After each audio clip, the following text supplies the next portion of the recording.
तो हमारे पास बेंडिंग्स हैं, ट्रेंड लाइन्स हैं, विक लाइन्स हैं, सीसीपीज़ हैं। सीसीपी से कहोगे वहाँ से समझा दिया जाएगा, या फिर रिपीटेशन ऑफ स्ट्रक्चर को सीखने के लिए सबसे पहले आपको सेपरेशन ऑफ पावर सीखनी पड़ेगी, वो भी ज़्यादा इंपॉर्टेंट है ना?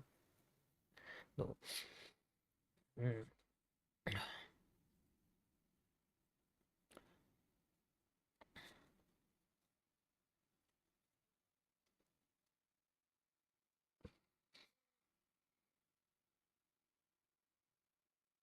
हुँ, हुँ, हुँ।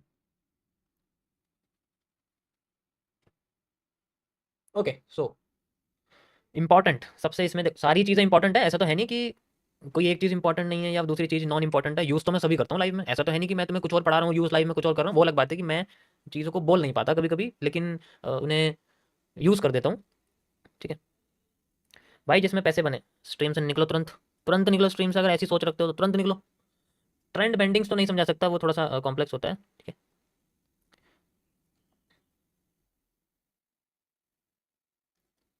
सिंपल टू एडवांस चलते हैं।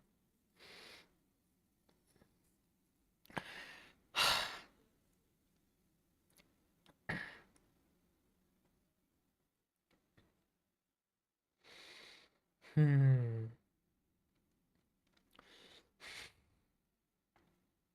चलो आज थोड़ा सा ही सीखेंगे, मैं धीरे धीरे करके बताऊंगा, ताकि मैं 1 डेढ़ महीने में, 1.5 महीने की बजाय 10 दिन में ही इसको खत्म ना कर दूं। इसलिए देखो, तुम्हारी मर्जी है कि तुम्हें धीरे धीरे थोड़ा थोड़ा करके सीख के क्लियर करना है, या जल्दी जल्दी सारा सारा सीख के क्लियर करना है, मर्जी तुम्हारी। मैं तो यहाँ बताने के लिए बैठा हूँ, और लाइव में तुम्हें दिखा भी दूंगा साथ के साथ। तो अगर एक एक छोटा छोटा कॉन्सेप्ट बोलोगे तो मैं एक एक सिंगल सिंगल बताने के लिए तैयार हूँ, लेकिन उसमें शायद हो सकता है कि 3 से 4 भी शायद खिंच जाए, 3 महीने भी खिंच सकते हैं। लेकिन यह है कि मैं एक एक पॉइंट अगर समझा रहा हूँ तो वो शायद क्लियर भी हो जाएगा आपको, है ना? हम्म, वो ये जितनी चीज़ें हम जल्दी सीखेंगे उतनी वो समझ में कम आती हैं, बस मैं यही कहूँगा। हम्म, देखो मैं तो बहुत पेशेंस वाला इंसान हूँ। मैं सामने गाड़ी ठोक दे कोई तो मैं तब भी उसे कुछ नहीं कहता, मैं स्माइल करता रहता हूँ, मैं भाई चला जाए, चला जाए, क्यों केस करवाने वाले काम कर रहे हैं, कुछ नहीं कहता। तो मैं तो पेशेंस वाला आदमी हूँ। हाँ बिल्कुल, चलो बहुत अच्छी ऑडियंस है मेरी पुरानी, बहुत ज़्यादा पेशेंस है इनके अंदर। वो अलग बात है कि एक दिन मैंने 2-3 ट्रेड का दिखा देंगे, उसके बाद सारा पेशेंस इनका जो है पीएनएल में कन्वर्ट हो जाएगा। सबका पता है मुझे, कोई बात नहीं। ओके गाइस, चलो स्टार्ट करते हैं। आज हमारे पास है MMC the mirror market concept, और आज मैं इसका फेज़ 1 एक्सप्लेन करने जा रहा हूँ। कि आपका पहले से ही बता देता हूँ, आपने स्लो मेथड शुरू करा है तो 2 से 4 महीने में, एग्जैक्ट नहीं जानता कितना टाइम लगे, लेकिन 2 से 4 महीने में ये कंप्लीट होगा। ठीक है, 2 से 4 महीने में ये आपका कंप्लीट होगा। ठीक है,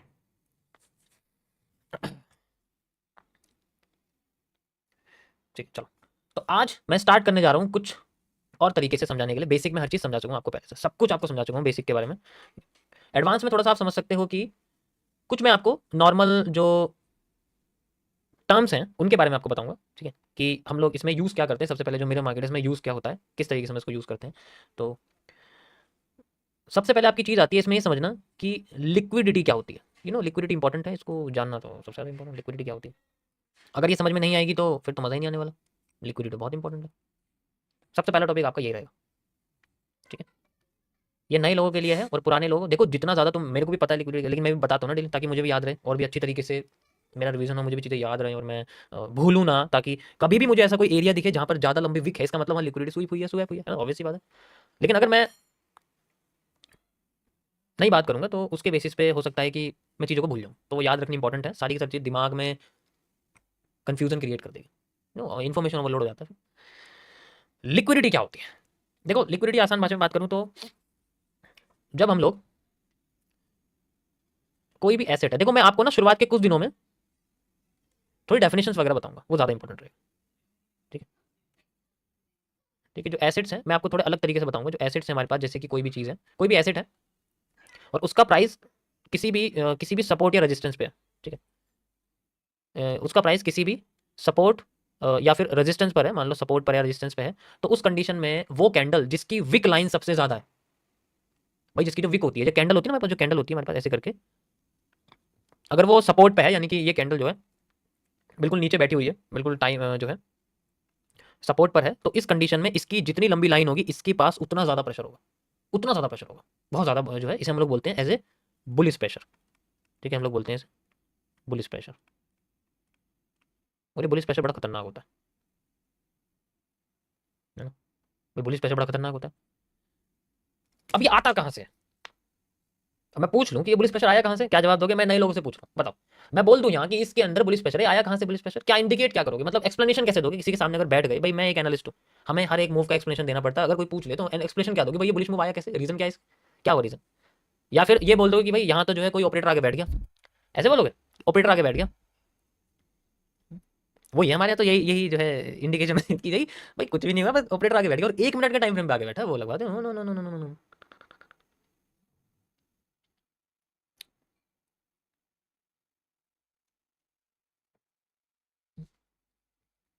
और अगर ये हैमर सेंटर पे बन गया तब क्या बोलोगे? तब भी ये बोलोगे बायर इंटरेस्टेड है, और उसके बाद ही नीचे कैंडल नीचे गिर जाती है और ये बेरिश एंगल्फिंग बन जाती है, तब क्या बोलोगे?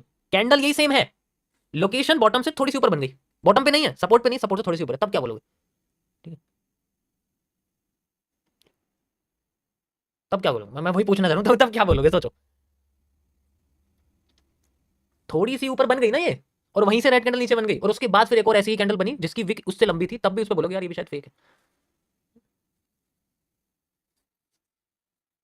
तो ये सारी चीजें बेसिकली जो है, बहुत सारी चीजें हैं इसके अंदर, बहुत ही सारी चीजें। यकीन नहीं करोगे एक कैंडल के पीछे कितना सब कुछ छुपा हुआ है, इमेजिन भी नहीं कर सकते, मैं भी आज तक जो है नहीं जान पाया, जितना मुझे पता है मैं उतना आपको बता रहा हूँ। ठीक है, तो अब मैं आपको इसका थोड़ा डिटेल में बता रहा हूँ किस तरीके से ये काम करता है, कैसे क्या है ये बुलिश प्रेशर आया कहाँ से, इसको कहते क्या है, और बेसिकली लिक्विडिटी का मतलब किस मार्केट के लिए, जो मैं यहाँ वर्ड बोलूंगा ना, एक एक वर्ड तुम्हें एक्यूरेट मिलेगा, ऑथोराइज्ड मिलेगा और रियल मिलेगा, आलतू फालतू की बातों का वाला नहीं मिलने वाला, सारे हिस्सों को मैंने टुकड़ा को जोड़ के जो चीज़ बता रहा हूँ आपको मिलेगी, नए लोगों के लिए स्पेशली है ये। ठीक है, तो ये बुलिश प्रेशर आया कहाँ से, ये किसी भी एसेट यानी कि जिसमें हम लोग ट्रेड वगैरह करते हैं, अगर मैं आपको, आप 2 मिनट के लिए शांत हो जाओ, कोई कुछ मत बोलो, जो नए लोग हैं टेवन किस का भाई मुझे बताओ थोड़ा सा, फिर मैं पता पूल करता हूँ थोड़ा सा, क्योंकि मुझे क्वेश्चन भी बीच में पूछना है, डिटेल में बात करो तो भाई डे 1 2 और 3 किस किस का है बताओ, तीन, ये डे 1 2 3 मतलब 3 दिन किस किस को हो गए, 1 से 2 3 तक पूल करके मुझे बताओ। तो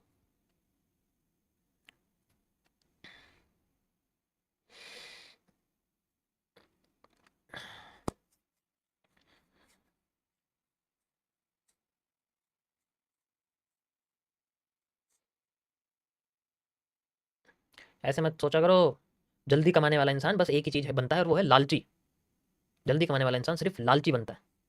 ठीक है, लालच आ जाए तो जो है बन जाता है। ओके,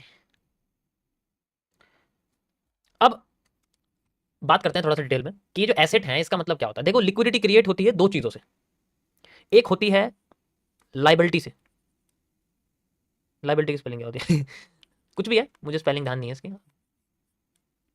लाइबिलिटी वगैरह जो भी है, लाइबिलिटी मतलब जिनका जिनकी वैल्यू टाइम के साथ सिर्फ गिरती है, यानी कि जिनकी वैल्यू टाइम के साथ सिर्फ डाउन होती है। ठीक है, एसेट्स वो जिनकी वैल्यू टाइम के साथ बढ़ती भी है और घटती भी है, ये डुअल डायरेक्शनल होते हैं based on it there relation वगैरह। ठीक है, जैसे गाड़ी है, फोन है, घर है, घर तो नहीं, कंप्यूटर है, फोन है, माउस है, और खाना है, चश्मा है, बोतल है, जो भी मेरे आसपास है वो सब लाइबिलिटी है। ठीक है, ये क्यूब है, ये जो है चाबी है, ये सारी चीज़ें जो है लाइबिलिटी है। हम्म, इसके होने से भी लिक्विडिटी बढ़ती है, एसिड के होने से भी लिक्विडिटी बढ़ती है। अब लिक्विडिटी जो होती है, ध्यान तो सुनो मैं क्या करूँ, liquidity is only available in the centralised markets, उसे हम लिक्विडिटी तभी बोलेंगे अगर वो सेंट्रलाइज्ड मार्केट में क्रिएट हुई है। सेंट्रलाइज्ड मार्केट वो मार्केट होती हैं जिन्हें एक सेंट्रल बॉडी कंट्रोल करती है किसी भी मैनिपुलेशन से, स्कैम से बचने के लिए, बचाने के लिए, लिक्विडिटी वहां रहती है। डिसेंट्रलाइज मार्केट में लिक्विडिटी नहीं होती कभी भी। एसेट होते हैं हमारे, जैसे कि रियल एस्टेट। ठीक है, भाई घर वर खरीद रहे हैं तो आगे जाके जो है पैसा वैसा बनेगा। अब मैं 1.5 करोड़ 1.5 करोड़ का अगर मैं कोई फ्लैट ले रहा हूँ, ठीक है, और मैं वो 1.5 करोड़ की एक एस क्लास ले रहा हूँ, मर्सिडीज की कोई भी गाड़ी ले रहा हूँ मान लो, ठीक है, तो किसमें फायदा है मेरा लेने में, किसकी वैल्यू आगे जाके बढ़ेगी, कुछ सोचो। अगर उस रियल एस्टेट के उस फ्लैट के आगे से, उस फ्लैट के आसपास से मेट्रो भी बन गई, ठीक है, उस फ्लैट के आगे से मेट्रो भी बन गई, तो किसकी वैल्यू बढ़ेगी?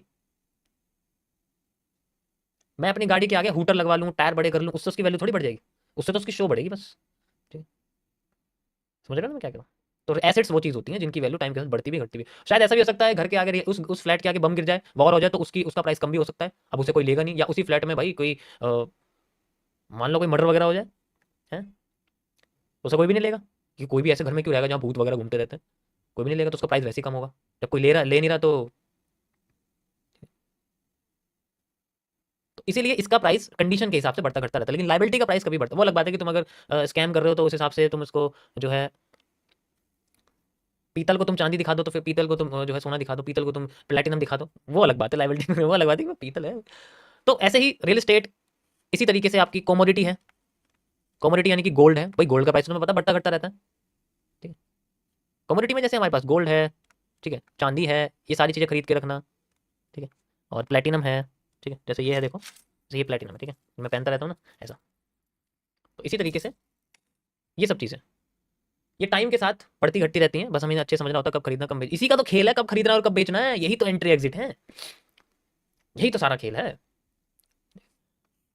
और एसेट क्या हो सकते हैं? करेंसीज, करेंसीज करेंसीज जैसे कि डॉलर को रखना, यूएसडी, जैसे यूरो रखना, मतलब कोई भी करेंसी जो होती है, जैसे फॉरेक्स होती है जो मतलब जो लीगल है, जो जिनके अंदर ट्रेडिंग करना लीगल है, उसकी बात करो।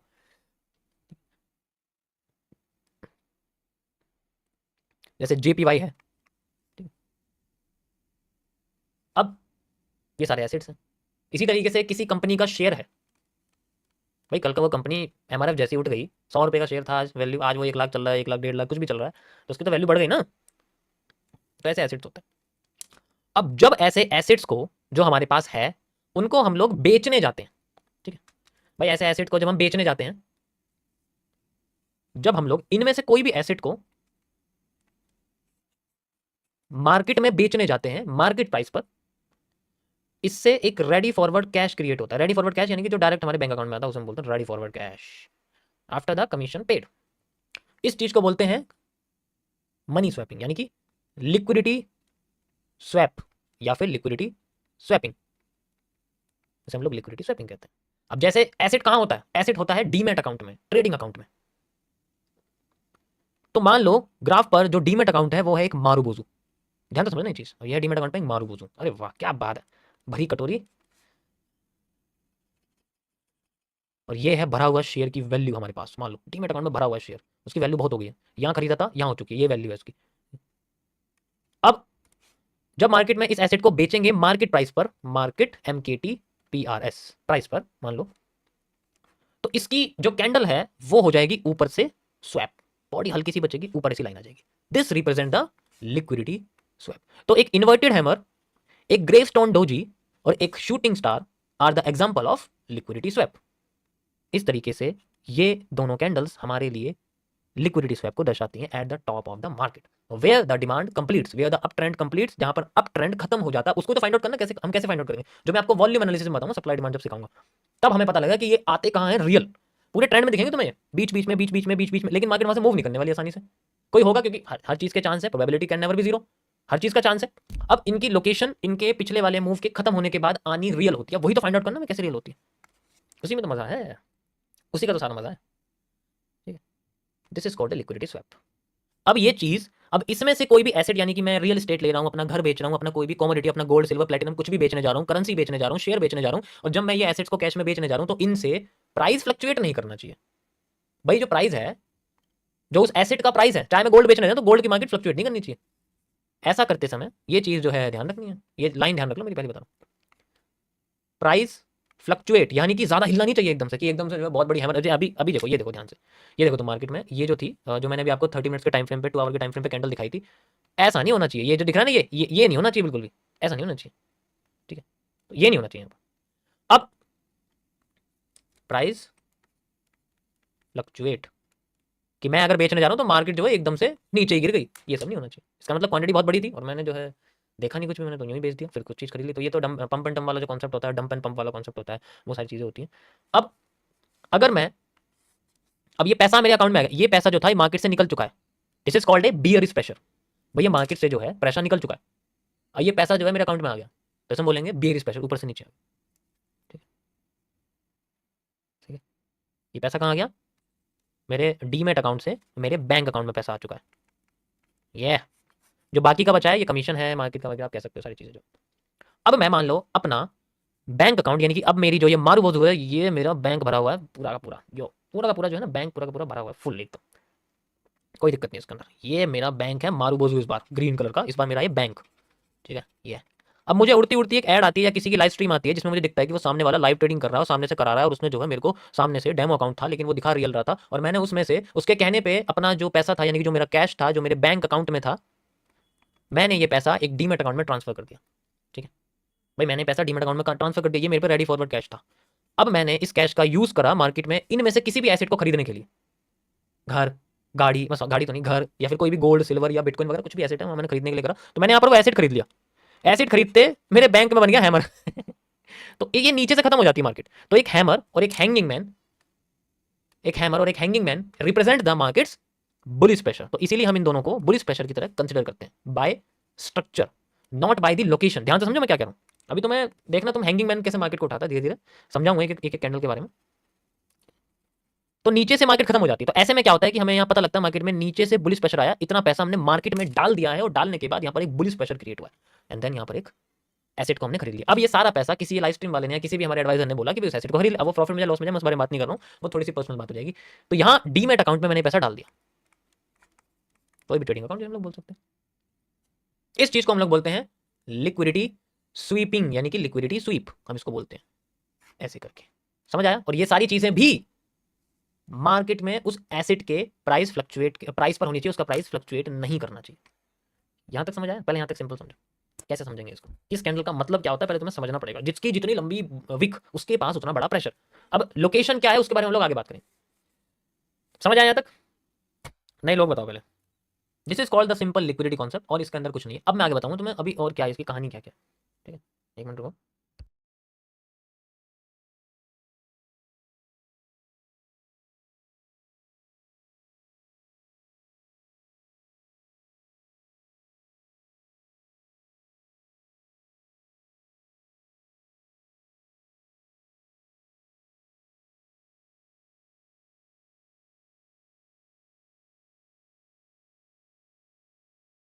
ओके गाइस, किसी ने स्ट्रीम पे कुछ बोला है तो हमारी फर्म ने कुछ रिपोर्ट करा है, देखते हैं क्या करते हैं उसके खिलाफ। छोड़ो चलो, यहाँ तक समझ में आ गया ना सबको? ओके, सो नेक्स्ट चलते हैं हम लोग आगे इसके। अगर प्राइस फ्लक्चुएट हो जाए तब क्या करेंगे?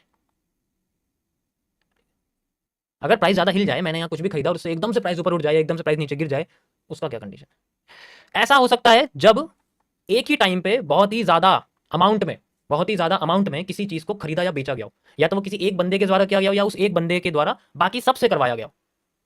समझ आया? And it is totally illegal in the market. कैसे होता है?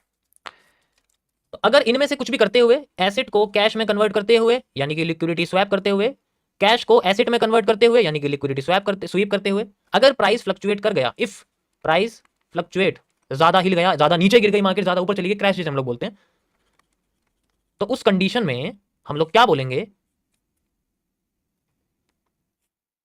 इलिक्विडिटी। इसको हम लोग बोलते हैं इलिक्विडिटी।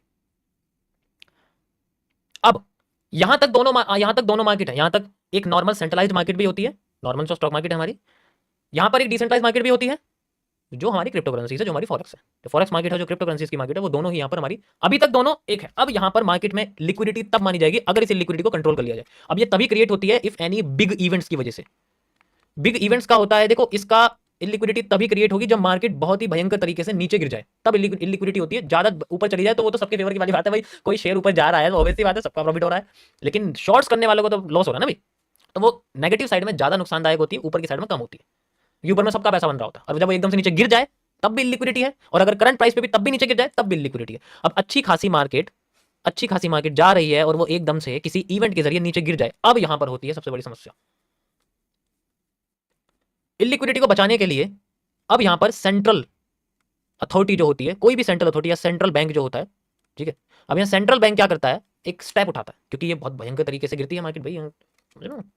हमारे तुम्हारे छोटे भैया रिटेलर्स के बेचने से कुछ नहीं होता है, बड़े लेवल पे बात कर रहा हूँ मैं किस तरीके से, क्योंकि बड़े टाइम फ्रेम्स पे भी आपको समझाऊंगा कैसे मार्केट काम करेगी। तो सेंट्रल बैंक क्या करता है? जिस रेट से बाकी के कमर्शियल बैंक्स को लोन देता है, भाई कमर्शियल बैंक पे पैसा पेड़ पे थोड़ी उगता है, वो भी तो बैंक में पैसा, वो भी तो पैसा लेते हैं। तो जो कमर्शियल बैंक है वो सेंट्रल बैंक से लोन लेते हैं। अब जिस रेट से, उसे हम लोग बोलते हैं रेपो रेट, ठीक है, उसे हम बोलते हैं रेपो रेट।